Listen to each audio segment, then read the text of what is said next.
다 같이 묵도하심으로 일심교회 청년부 예배를 시작하겠습니다.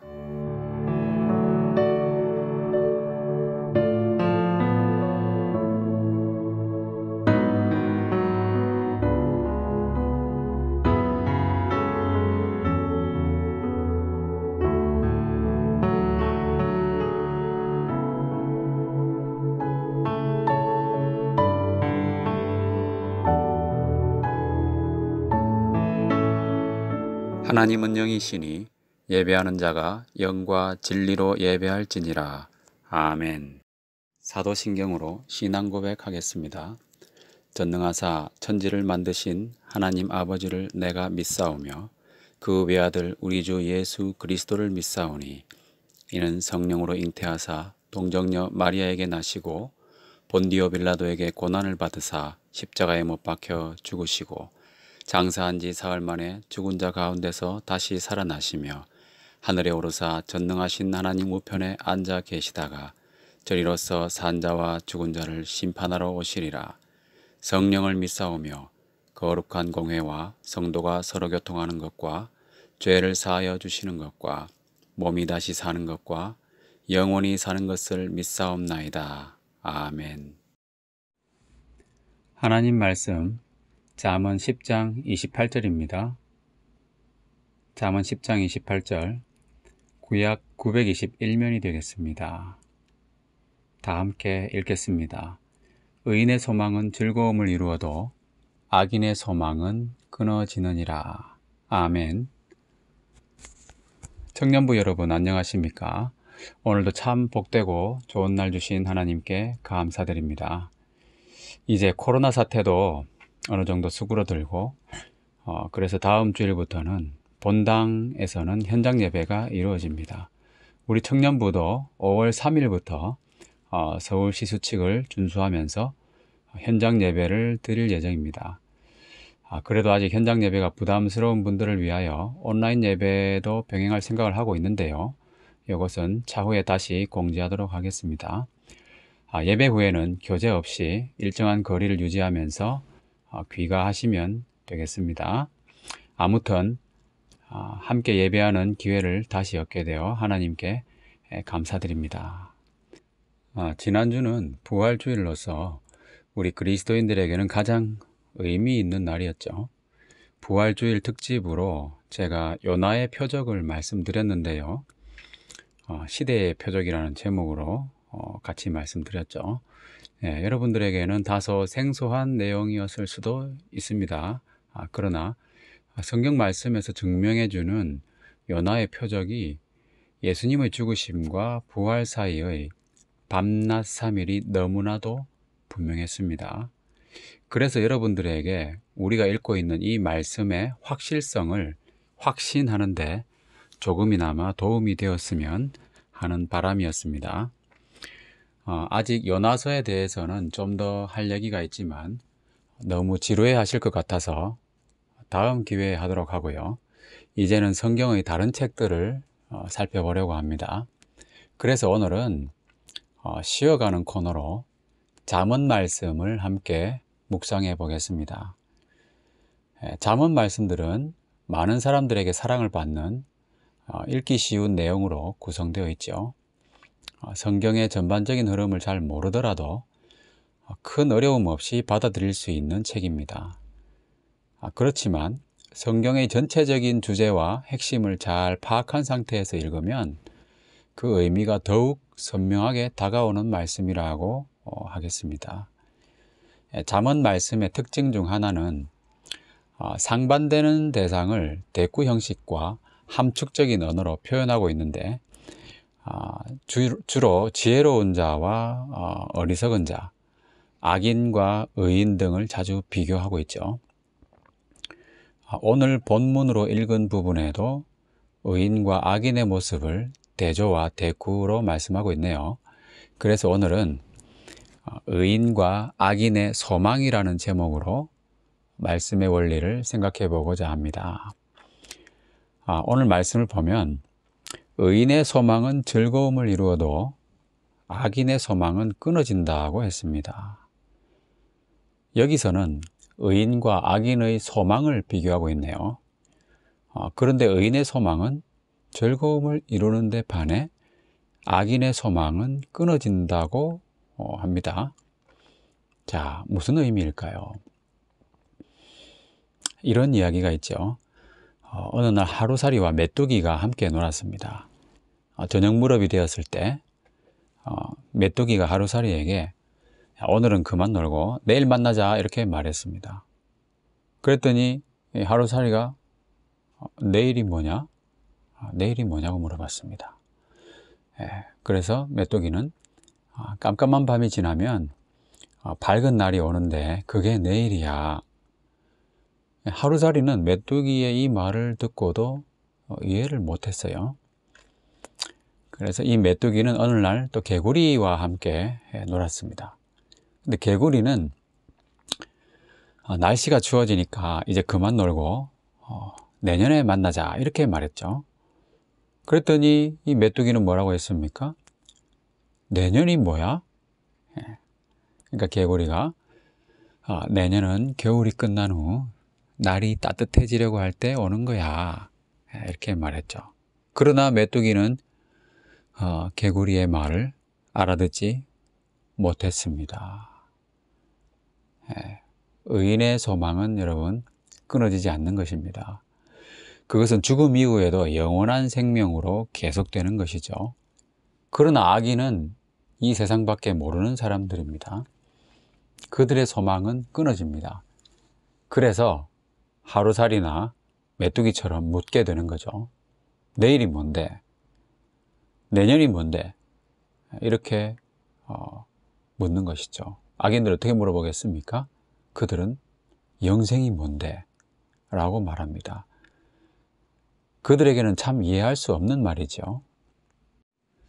네, 그러면 의인의 소망은 어떤 것이기에 즐거움을 이루며 악인의 소망은 또 어떤 것이기에 끊어지는 것일까요? 우선 여기서 특이한 단어를 살펴보면 즐거움이라는 말이 있죠. 이것은 내적인 기쁨과 감격을 의미하는 말입니다. 다시 말하면 마음의 평안이라고 할 수 있죠. 악인의 것과 비교했을 때 그것은 끊어지지 않는 것입니다. 악인의 소망에는 그런 즐거움 자체가 언급되고 있지 않습니다. 단지 소망이 끊어진다고 말하고 있죠. 이사야 48장 22절에서 여호와께서 말씀하시되 악인에게는 평강이 없다 하셨느니라. 이 말씀처럼 악인은 진정한 마음의 평안과 기쁨을 맛볼 수 없다는 말씀입니다. 악인들이 누리는 즐거움이란 일시적이고 육체적인 쾌락에 불과하므로 성경에서는 그런 것을 결코 가치 있게 다루지 않습니다. 평안이란 하나님한테서 오는 겁니다. 진정한 기쁨과 즐거움은 하나님께 속한 것이라는 말씀이죠. 그 좋은 것들은 하나님이 주시는 것인데 의로우신 하나님께서 과연 악인들에게 그런 것을 허락하시겠습니까? 하나님께서 악인들에게 재물은 허락하십니다. 그리고 돈이나 권력이나 명예나 쾌락도 허락하십니다. 그러나 가장 중요하면서 눈에 보이지 않는 마음의 평안은 아무에게나 주시지 않습니다. 그래서 이 세상에서 누리는 그런 것들을 통해서는 하나님께 속한 것들을 얻을 수 없는 것이죠. 잠언 11장 7절을 읽어보겠습니다. 악인은 죽을 때에 그 소망이 끊어지나니 불의의 소망이 없어지느니라. 악인의 소망은 불의의 소망이라고 합니다. 의롭지 못한 소망이라는 것이죠. 그리고 그것은 죽을 때 끊어진다고 합니다. 의로우신 하나님은 불의의 소망을 그대로 내버려 두지 않으시기 때문이죠. 그래서 정직하지 못한 방법으로 얻은 재물이나 다른 사람과 다투어 얻은 권력이나 명예, 이런 것들은, 그리고 악인이 얻은 모든 것들은 결국 유한한 인생의 종말과 함께 사라지는 것이죠. 썩어진다는 말입니다. 갈라디아서 6장 8절에서 자기 육체를 위하여 심는 자는 육체로부터 썩어질 것을 거두고 성령을 위하여 심는 자는 성령으로부터 영생을 거두리라고 했습니다. 사람은 심은 대로 거두게 됩니다. 악인은 육체의 쾌락이나 눈에 보이는 물질적인 것을 추구하는 사람들이죠. 이를 통해서 결국 얻는 것은 일시적인 만족이나 사라져버리는 업적들이죠. 그런 것들이 당장에는 즐겁고 화려한 것처럼 보이지만 곧 사라지고 나중에는 썩어지는 것입니다. 주님께서는 이렇게 사라지고 썩어지는 것을 위해 수고하지 말라고 하셨습니다. 요한복음 6장 27절에서 썩을 양식을 위하여 일하지 말고 영생하도록 있는 양식을 위하여 하라고 말씀하신 것입니다. 여러분, 우리는 어떻습니까? 우리는 과연 우리가 관리하는 재물이나 시간이나 체력, 이런 것들을 어디에 많이 투자하고 있나요? 썩을 것을 위해 일하고 있지는 않습니까? 썩지 않고 영생하도록 있는 양식을 위해서는 과연 어느 정도 관심을 두고 있는지 한번 돌아보기를 바랍니다. 썩지 않는 양식은 뭡니까? 바로 하나님의 말씀이죠. 하나님의 말씀을 통해서 하나님을 알아가는 데 시간과 노력을 투자하는 것이 바로 소망이 있는 생활입니다. 네, 의인의 소망과 악인의 소망은 이렇게 바라는 바가 다르고 그 결과도 다르게 나타납니다. 의인의 소망은 즐거움으로 나타나고 끊어지지 않는다고 했습니다. 그러나 악인의 소망은 이렇다 할 즐거움을 주지 못합니다. 악인에게는 평강이 없다고 하신 말씀처럼 악인은 하나님에게서 오는 평안을 누리지 못하고 자기가 쌓은 모든 것을 다 잃어버리고 결국 헛되이 인생을 마감하게 됩니다. 우리는 이런 어리석음을 범하지 않도록 해야 되겠죠. 그래서 매일 매순간을 소중히 여기며 관리해야 할 것입니다. 의인의 소망이 있어야만 참된 즐거움, 진정한 평안을 누린다고 했는데 그렇다면 의인의 소망은 과연 무엇일까요? 우리가 갖게 되는 소망의 성격은 로마서 8장 24절, 25절의 말씀과 같습니다. 우리가 소망으로 구원을 얻었음에 보이는 소망이 아니니 보는 것을 누가 바라리요? 만일 우리가 보지 못하는 것을 바라면 참음으로 기다릴지니라. 네, 의인의 소망은 보이지 않는 것을 바라는 것입니다. 반면 하나님을 모르는 악인들은 보이는 것을 기대하죠. 그것은 구원과 상관이 없는 것들입니다. 하나님이 주시는 것에는 관심이 없고 자기의 노력이나 요행으로 얻는 것에만 관심이 있습니다. 그러나 우리는 하나님께서 약속하신 것을 인내하며 기다리는 것이죠. 하나님과의 관계 자체를 즐기며 마지막에 이루어져서 완성되는 것을 기대하는 겁니다. 그것은 우리가 의인이 됨으로써 자연스럽게 갖게 되는 소망이죠. 그래서 무슨 소망을 가질까 하는 것보다 더 중요한 것은 뭐겠습니까? 어떠한 사람이 될까 하는 것입니다. 왜냐하면 소망은 그 사람의 사람됨에 의해서 결정되기 때문입니다. 예를 들어서 사람은 나이가 들면서 자기가 바라고 원하는 것들도 달라지지 않습니까? 아이들이 기대하는 것이 있고 좀 더 자란 청소년들이 바라는 바가 있습니다. 그리고 청년들이 소망하는 것이 있고 장년이 되고 노년이 되면 그 소망이 또 달라집니다. 그 사람이 현재 어떠한 사람인가에 따라 그 소망이 결정되는 것이죠. 영적으로도 마찬가지입니다. 우리의 영적 상태가 어떠한가에 따라서 영적으로 소망하는 것도 다르다는 것이죠. 우리가 참된 즐거움을 누리기 위해서는 의인의 소망을 가져야 하는데 그러기 위해서는 진정한 의인이 되어야 한다는 것입니다.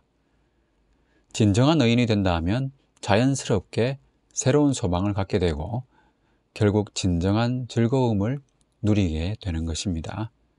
그러면 어떻게 우리가 진정한 의인이 될 수 있을까요? 여기서 우리는 의인과 악인이 무엇인가를 생각해 보려고 합니다. 의인은 없나니 하나도 없다고 하신 말씀처럼 행위에서 완전히 의로운 사람은 아무도 없죠. 의로우신 분은 오직 하나님이십니다. 로마서 3장 4절에서 사람은 다 거짓되되 오직 하나님은 참되시다고 했습니다. 하나님만이 의로우십니다. 사람은 의롭지 못합니다. 그러면 성경에 나오는 이 의인은 무엇입니까? 오늘 말씀에도 의인이 나오고 이 잠언 말씀에는 의인이 자주 등장하죠. 우리는 여기서 의인이 무엇인가에 대해서 다시 정의를 할 필요가 있겠네요. 각자 한번 생각해 보시기 바랍니다. 이 세상에 의로운 사람이란 아무도 없다고 했는데 의인이란 무엇인가? 의인이란 무엇인가? 여러 가지로 정의를 내릴 수 있지만 이번에 저는 이렇게 정의해 보고자 합니다. 의인이란 의로우신 하나님과 거리낌 없이 교제할 수 있는 사람입니다. 하나님 앞에서 어떠한 사람도 자기 행위로는 의롭다고 인정받을 수 없습니다. 그러나 그 의로우신 하나님과 거리낌 없이 교제할 수 있는 사람들이 있지요. 누굽니까? 바로 하나님의 자녀들이죠. 하나님을 아버지로 부를 수 있는 사람들입니다. 예수님을 주로 시인하는 사람들이죠. 마음의 성령님을 모시고 있는 사람들입니다. 하나님이 거룩하고 의로우신 분이므로 하나님과 교제하려면 우리가 의인이 되어야만 하는 거죠. 그러나 행실로는 결코 의인이 될 수 없는 것 아니겠습니까? 그러면 우리가 어떻게 의롭게 됩니까? 로마서 5장 1절을 읽어보겠습니다. 그러므로 우리가 믿음으로 의롭다 하심을 받았으니 우리 주 예수 그리스도로 말미암아 하나님과 화평을 누리자. 믿음으로 의롭게 되는 겁니다. 무슨 의미입니까? 로마서 5장 9절에는 우리가 그의 피로 말미암아 의롭다 하심을 받았으니 라고 했습니다. 여기서는 그의 피로 말미암아 의롭게 되었다고 말씀하고 있습니다. 이것은 또 무슨 의미입니까? 구약시대에 하나님께서는 이스라엘과 언약을 체결하실 때 모세가 동물의 피를 백성들에게 뿌렸죠. 하나님과 화목하기 위해서 사람들의 죄를 속하는 피를 뿌림으로써 그 옛 언약이 체결된 것입니다. 그런데 그 옛 언약은 그리스도를 예표하는 사건이었죠. 구약 시대에 양이나 염소를 죽여서 그 피로 속죄를 받는 것은 상징적인 모형이었고요. 그 실체는 바로 예수님입니다. 이제는 새 언약의 시대죠. 신약 시대입니다. 예수님을 믿는 사람은 예수님이 십자가에서 흘리신 그 피를 마음에 뿌림으로써 새로운 언약이 체결되는 것입니다. 이것이 믿음으로 의롭게 되는 것이며 그의 피로 말미암아 의롭다 하심을 받는 것이죠. 그래서 지금 우리가 예수님의 이름으로 하나님께 나아가는 것은 믿음으로, 즉 예수님의 피를 통해서죠. 예수님의 피로 속죄가 이루어졌기 때문에 우리는 죄 사함의 축복을 누리며 의로우시고 완전하신 하나님께 거리낌 없이 나아가서 뭐든지 말씀드릴 수 있습니다. 그것이 기도입니다. 예수님을 믿음으로 의롭다 하심을 얻은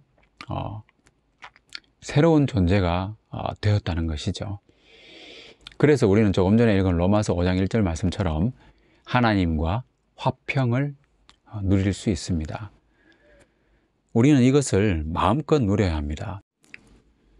믿음으로 값없이 의인이 되었습니다. 얼마나 감사한 일입니까? 그래서 우리가 해야 할 일은 하나님과 더불어 화평을 누리는 것입니다. 이것이 바로 의인의 모습이죠. 예수님의 이름으로 완전하시고 의로우신 하나님과 더불어 거리낌 없이 교제하는 것이죠. 그 사람에게 하나님이 좋은 것으로 응답하시지 않겠습니까? 그래서 의인의 소망은 즐거움입니다. 의인들만이 누릴 수 있는 특권이 바로 우리에게 있다는 것이죠. 우리는 예수님의 이름으로 기도할 수 있습니다. 여러분, 지금 각자의 기도 제목을 한번 떠올려 보시기 바랍니다. 그 중에 나의 욕심도 있을 것이며 하나님의 뜻대로 구하는 것도 있을 것입니다. 이것저것 뒤섞여 있음에도 불구하고 하나님께서는 우리에게 좋은 것을 주십니다. 우리 자신에게 해로운 것은 주시지 않도록 기도하세요. 주님의 뜻이 아니면 이루어지지 말게 해 주시옵소서. 이렇게 기도할 줄도 알아야 합니다. 그렇게 기도하는 저와 여러분은 분명히 의인이며 우리의 소망은 즐거움을 이루고 끊어지지 않으며 계속 이어질 것입니다. 그런데 여기서 우리가 잊지 말아야 할 것은 그 소망도 자란다는 것입니다.